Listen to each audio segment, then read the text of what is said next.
when you help people fight apathy, they win by getting out of the apathetic hole, and you win because you're going to bring the best out of that individual. Welcome to the Waves Business Coaching Podcast, where we teach business leaders how to build their dream team. I'm your host, Jacob Karnes, and this week on the podcast, we talk about Chapter 4 of my new book, Master Your First Job. Chapter 4 is all about fighting apathy and how if you're a young employee, you can fight apathy whenever it sets in at work. And if you're an employer, how do you help young employees fight apathy? My new book, Master Your First Job, comes out July 23rd in just 3 weeks and is available for pre-order right now. You can get the book using the link in the episode description and find out more about the book by going to masteryourfirstjob.com, also linked in the episode description. Let's dive into our conversation about Chapter 4, Fight Apathy. Hey, Jacob. Thanks so much for having us back. 3 more weeks until your book comes out, and today we're diving into Chapter 4. So tell us, why did you write this book and who is it for? Yeah, so I wrote Master Your First Job because most first-time employees don't know how to successfully navigate their first job opportunity. And their first job becomes a line item on a resume. They get hired, they get trained. Well, they hopefully get trained, and they get a paycheck. And again, it becomes a line item on a resume and nothing more for most people. And I think that everyone deserves a plan to thrive at their first job. And so that's why I wrote this book. It's the remarkable path from first day to first promotion. And I want to teach young people how to really get a head start on their career by mastering their first job and seeing it and using it as an opportunity to advance their career. And again, like, this took me 10 years to learn the lessons that I wrote in the book. And I want to give people a 10-year head start on their career by reading this book. Yes, I love it. Absolutely. So Chapter 4 is all about fighting apathy, which I remember when you were writing the book and you talked about this idea and being like, hey, I think this should be a chapter. I was like, oh my gosh, like, yes, like, it's such a thing that, like, I've noticed more often in life now, like, Yeah. not even, like, personally, but like with others as well. Like, it's just such a thing. So I'm really glad it's in the book and that it has a whole chapter dedicated to it. So why is combating apathy crucial in order to have success in your first job? So if you're a business owner listening to this, I think an epidemic recently has been quiet quitting. That's been a Mm-hmm. buzzword thrown around, and especially I think more in like work from home environments, quiet quitting's been a thing, but it's been a thing associated with younger people, with, young millennials and Gen Z. But I think the root of quiet quitting, beyond, the the working environment since COVID, but I think the core reason for quiet quitting is apathy in their jobs. And Mm-hmm. people do this not just in work from home jobs, but it happens in every job at every level where apathy sets in. And apathy is not this just hatred and anger towards your job. It's simply the absence of emotion. Yeah. It's this idea of, I don't really care, both positive and negative. Just don't Yeah. care to be here right now. Just don't care to put forth like the extra effort. I just don't care. Mm-hmm. And I know that in my journey, I got there. In my career journey, I've gotten there several times where I felt like, I just don't really care that much right now. Yeah. And whether it was good things like life change where, we had a baby and it was like, okay, work is not as important right now, and Yeah. apathetic at work for a good reason, or just Mm-hmm. stuff at work just kind of stalling and being the same, and day after day, and just feeling apathetic because of that. And so there's lots of reasons for it, but apathy leads to bigger issues in the workplace, both for the individual and for the business. And so individually, I think it can cause worse emotion. I say apathy is the absence of emotion, but I think not caring is a slippery slope to lead to a lot Yeah. of negative emotion. Mm-hmm. And then in the workplace, if you have an apathetic workforce, you will have quiet quitting, and you will have employees that aren't working as like to the best of their ability. Yeah. I'm glad you mentioned that. A little bit earlier, you said like there's a good, not like apathy is a good thing, but there's Yeah. like a good reason and a bad reason. So Yeah. I'm just glad that you pointed that out. But yeah, so how do you think someone can maintain enthusiasm while they're working? So if they're just feeling apathetic, what would you tell them?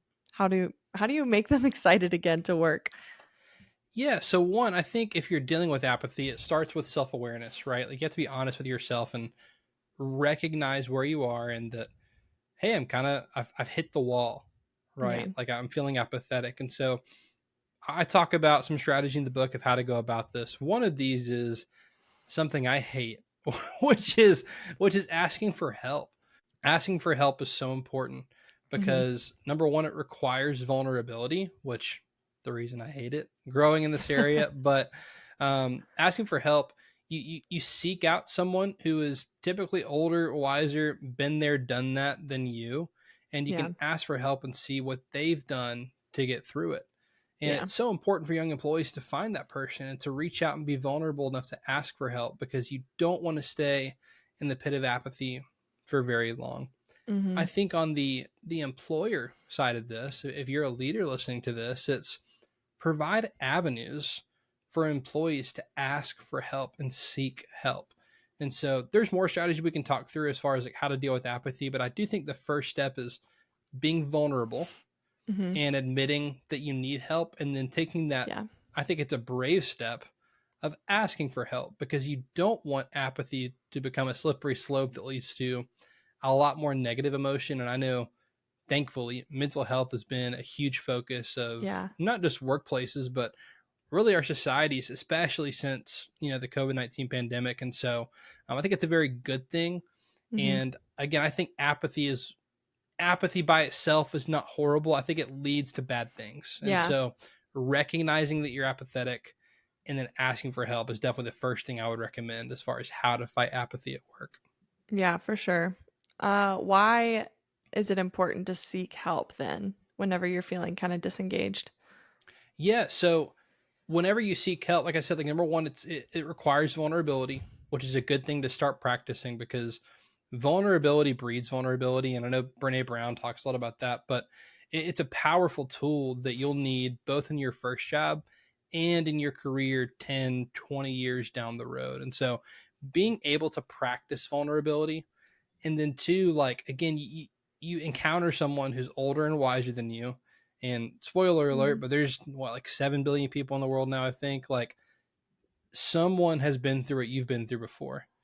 In the best way. I promise what you're going through is not unique, and that should be a very good thing. In that we're all Yeah. humans, and someone has gone through what you've been through. And so by asking for help, you can see and meet with someone and talk to someone who's been through what you've been through, and they can tell you what they did well to get through it or what they didn't do well to get through it. Yeah. And you can learn from even their mistake when they were in the pit of apathy. And so seeking help is just so important in getting out of that pit. And again, if you're an employer, be that person that they can ask for help. So, what barriers are in the way of your employees asking for help that you can break down so that they can seek help to get out of the pit of apathy?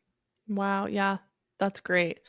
So talk about a little bit of the role of workplace relationships and fighting apathy. Yeah. So, step two in my kind of fight for apathy is to cultivate work relationships. And this is something I saw heavily whenever I was in my first job of, I had friends going into my workplace and didn't I knew one person pretty well that when I took my first job. I didn't know many people outside of that, but I became very good friends with a lot of people that I worked with. And this tends to happen whether you're, at school, at work. Like typically your closest friendships end up being people that you're in like the same place often with or going through the Yeah. same life circumstance and situations. And so work is one of those places. I think it's so important for a lot of reasons to cultivate work relationships, but apathy being one of them. I've heard the phrase misery loves company. I think joy loves company as well. I think both are true, and that Yeah. people don't like experiencing emotion by themselves.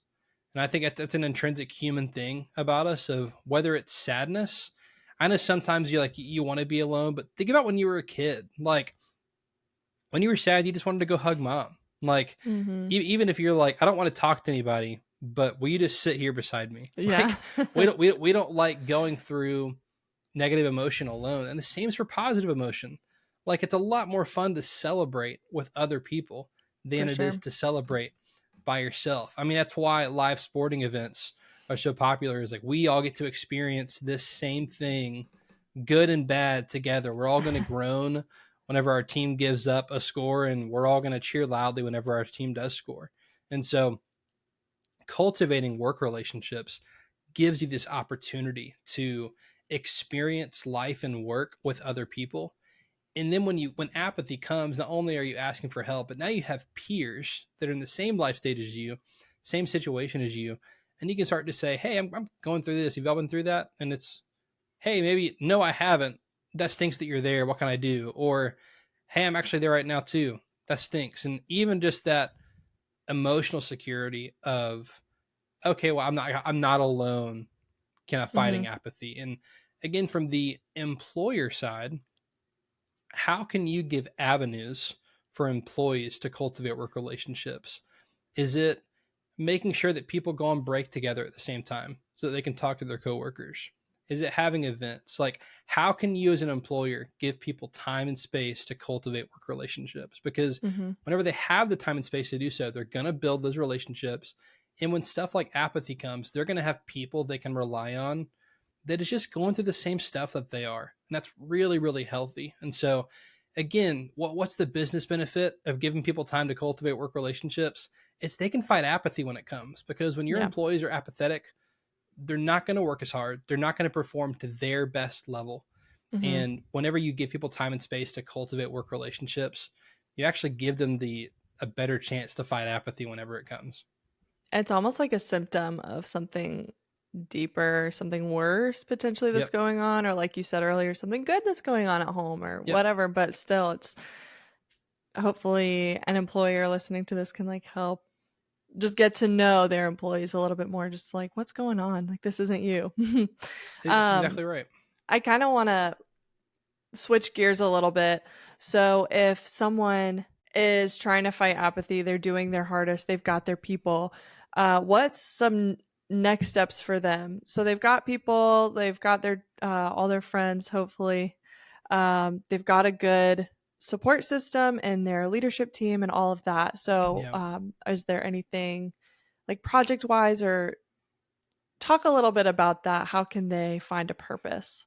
You're trying to lead me in a certain direction here. Um, so, my last step in the book, I borrowed this from a couple of different people in their work. So, I read a book called, he actually did the course first, called Here on a Mission by Donald Miller. You know, the organization that I'm certified through with Business Made Simple. And Here on a Mission was amazing. And he basically had you create a life plan and daily planner and a lot of cool, like, I guess, like life building activities and stuff like that. And it's a productivity tool as well. But I did this, and it came from, he pulled some stuff from Viktor Frankl. Viktor Frankl wrote a book called Man's Search for Meaning. And, in brief, Frankl was a psychologist in the, early 20th century, and actually hung out with, I mean, like Sigmund Freud and Alfred Adler and these famous psychologists. He's in that vein. And he argued with his two friends that, Alfred Adler said that man's search is for power. So in our innate, like, being and desire is this hunt for power. Like, that's our driver for most things. And Sigmund Freud argued that it's for pleasure. It's not for power, it's for pleasure. We seek out pleasure and having fun. And Frankl argued that it's actually for meaning. And when we don't find meaning as people, that's when we go searching for pleasure and for power. And that our innate desire as human beings is to find purpose and to find meaning. And again, briefly, great book, amazing person, and great story. Um, Frankel was Jewish and actually survived a concentration camp during the Holocaust. So that's around the time he was making all these. So when he is saying our search is for meaning, I think it holds a lot of weight considering the life Yeah. experience he went through. And so, with that, he created a strategy to help people find meaning, and he called it logotherapy. My favorite of the three things in logotherapy is find a project that takes your time and attention. And the way Donald Miller talks about this is he's like, I may be, apathetic, negative emotion, whatever, but I'm going to be too busy to be depressed. Like, just like Yeah. practically, I'm going to keep myself doing stuff that I love that I'm not going to have time to feel that negative emotion. And that doesn't mean you're never going to feel that. But I like the principle of finding a project to work on helps you fight apathy, because if you find a project that takes your time and attention and it's work that fulfills you, that is the easiest way to climb out of the hole of apathy, because then you're going to have more motivation to want to do more. And what could this look like if you're a young employee? Again, ask your boss, ask someone in charge, hey, is there anything extra I could do? Like, is there anything else that's not in my, especially if your job is the same day after day and it's the same Yeah. tasks, like, hey, is there anything that has been on your plate that I could take off your plate that's something different? This is twofold. You might find something you love, and it's going to be something to get you out of the apathetic hole. And so it could be, I'll use a Chick-fil-A example just because that was my first job, but it could be as simple as, reorganizing the sauces in the back on the storage racks. And that sounds like, well, that's not very fun. It's not going to help me fight apathy. Well, it's getting you out of your day-to-day responsibility that you were, in this kind of downward spiral in. And it's something that's going to take your time and attention, which I believe is going to help find meaning, purpose, and fulfillment. You might find it and say, you know what? I never want to do a job that's like this. Well, you have found out something about yourself. You've done Now some you self know. discovery. Yeah. Now you know. And on the other side, it could be, hey, I want to do work that's like this. Mhm. And the sauce example is a small one, but it could be an endless amount of things. From the other side, if you're an employer, how can you find small things for people to do?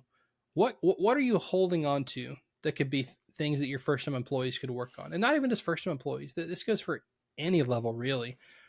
When people find themselves apathetic, what's a project you can give them to work on that's going to take their time and attention? So what kind of work are you holding on to that you can get to other people? And again, it can be as simple as reorganizing the sauce in the back, or just asking them, hey, I don't like the way this looks. Do you have any ideas? Not even like a specific scripted, you have this stuff laid out, prepared for when people fight apathy, but just giving people freedom to try something new to make your business better that takes their time and attention. It is a win-win, because people are going to find more meaning and more fulfillment. They're going to be too busy to be apathetic, and your business gets better. And so I really do think it's a win-win-win all the way around when you give people a project that takes their time and attention. That's perfect. And it's a great segue into that last question that we have. So, how can leaders help their teams combat apathy? Yeah, again, I think giving people avenues to ask for help. So I think if you're a leader, vulnerability breeds vulnerability. Maybe you demonstrate asking for help, like even going to someone below you and saying, hey, can you help with it? It doesn't have to be because you're apathetic. I think just demonstrating that it's okay to ask for help, you show other people that it's okay to ask for help. Yeah. Two, creating avenues to cultivate work relationships.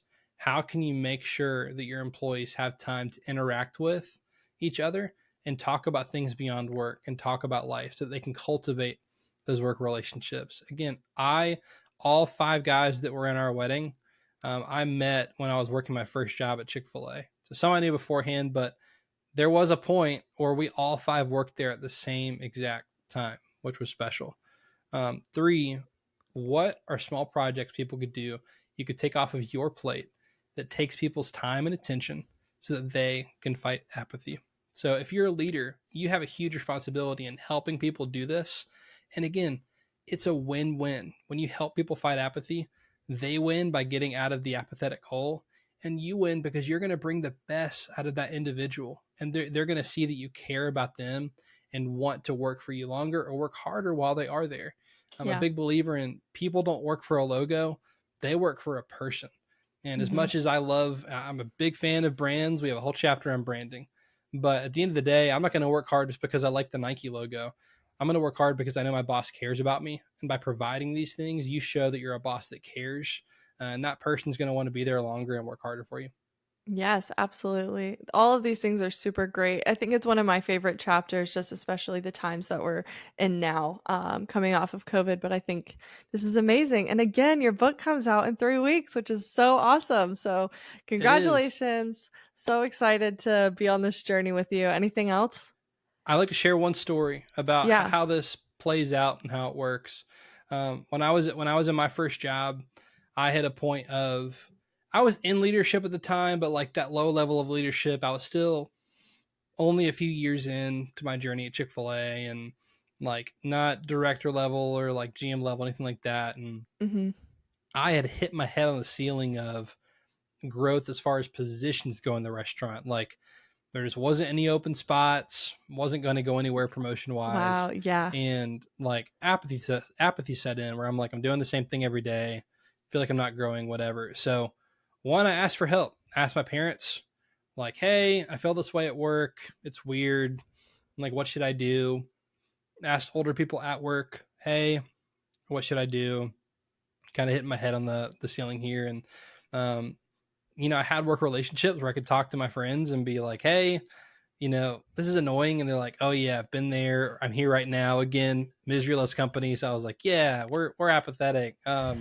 Which again made me feel better. Yes. But the project I found, which is cool, this will age myself a little bit, but if you've been to a Chick-fil-A, which I assume that everyone listening to this has, Chick-fil-A rolled out at the time, it was not rolled out yet. IPOS or face-to-face ordering. Of course, Chick-fil-A does this now in every drive-through all the time, but the time it was brand new, I found out about it, started doing some research about the statistics of, oh wow, this works, and oh wow, this makes us a lot faster, and hospitality scores have gone up, and it's more personal. And I'm like, this seems like a win-win-win. It's been well thought out. And so I asked my bosses about, hey, what if we implemented this at our Chick-fil-A? And I ended up getting to lead a lot of the project work of bringing this new ordering system to our Chick-fil-A, which again That's has awesome. set records and lots of other businesses. I mean, Zaxby's, Raising Cane's, In-N-Out Burger on the West Coast, McDonald's have all tried this because Chick-fil-A's done it so well. And Hmm. it was cool because it took my time and attention.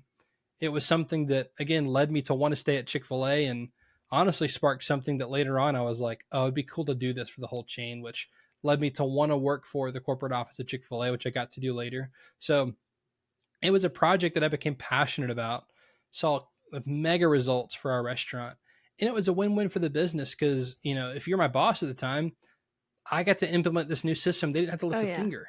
I Yeah. just got to do it and figure it out and figure out the kinks and make the business better. I was happy. They were happy. Our guests Hmm. were like everyone was happy. It was a win-win-win. And so I've seen this play out. I've seen it work. And if you're a young employee fighting apathy at work, I've been where you are. I can be the person you ask for help. I've been there. It stinks, but I've used the method I lay out in the book to get out of it and do it well. And so I know that it works. And if you're an employer and you have employees fighting apathy, I know this works. I can speak from experience. So try it out. Allow people to ask for help. Allow them to cultivate relationships. Help them find a project to work on that takes their time and attention. And they're going to get out of the apathetic hole. Yeah, perfect. Great story to end this with. Yeah, Master Your First Job is coming out on Amazon in 3 short weeks. July Um, 23rd. yes, July 23rd. And then in this podcast, we just did like, it's just like the tip of the iceberg. So if they're my favorite part of the book is the next steps. I love like a good like application. How can I Simple. get better? What do I need That's to right. do? So if you're like me, you're gonna love that part. So master your first job. Thanks, Thanks, Abby. Jacob. Thank you so much for watching and listening to this episode of the Waves Business Coaching Podcast. Most first time employees do not know how to navigate their first job opportunity, but everyone deserves a simple plan to help them thrive at their first job. My new book, Master Your First Job, is the remarkable path from first day to first promotion. In this book, I teach young employees how to build a personal brand at work, give and receive good feedback, how to get their first raise, how to get their first promotion, and most importantly, how to use their first job to advance their career. The book comes out July 23rd in just 3 weeks and is available right now for pre-order on Amazon, which you can do using the link in the episode description. When you buy the book, I'm also giving away the audiobook and a 15-minute video summary for free. I'm big on making sure that people can actually learn and put into action what I teach in the book. And I want to make sure that whether you learn by video, audio, or reading a book, that you can actually learn what's in the book. So I'm giving away those for free with every purchase of the book. Find out more at masteryourfirstjob.com. Thank you so much for joining us for this episode. Take care.